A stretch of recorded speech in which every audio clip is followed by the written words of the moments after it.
Sulya pa po, kabayan. Isang sulya pa po ito para makatulong pa po sa inyo. Para sa pag-uumpisa nyo, dagdag kaalaman po ito. Ito po, dito po tayo ngayon sa swatch na irony na di baterya po ito.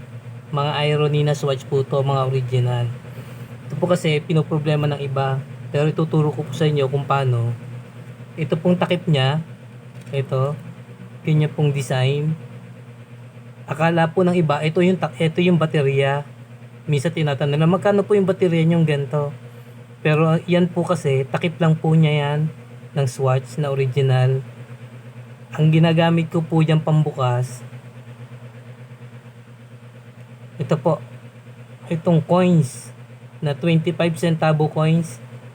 Para po mabuksan natin yan, ito po ang gagamitin natin.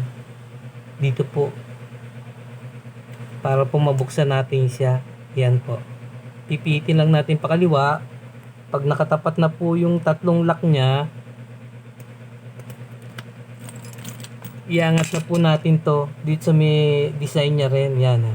Kita niya. Tingnan niyo po Yan. Tanggal na po. Nabuksan na natin. Ngayon, pagkalalagyan ng baterya, dito po sa loob, lalagyan po natin dito ng baterya. Ganon din po yan kahit sa mga irony na stainless, mga original pong ganito. Papakita ko rin po sa inyo para mas interesado po kayo pagka may customer na ganito. Hindi po mahirap palitan ng bateryang irony na swatch. Yun, tinanggal ko din po yung lock nya para mas maluwag po tayo dito. Yun din po ang gagamitin natin. Ito din po yung 25 centavo coin. Dito po natin sa takip niya. Takip lang po kasi yan Pagka magpapalagay ng baterya, pihitin lang po ng pakaliwa. Tapos antayin yung lumabas yung tatlo po dito. May tatlong butas dito sa gilid ng takip. Bago nyo pasisikwatin ng ito rin po, yung needle natin ginagamit. Yan din po gagamitin niya. Kaya pag nabuksan na po yan, pwede na po lagyan ng baterya. So dalawa po yan. Kung dalawa customer nyo, mahilig sila sa mga swatch na irony, ganyan po pag magpapalit ng baterya. Tatanggalin nyo muna po yung mga takip nila.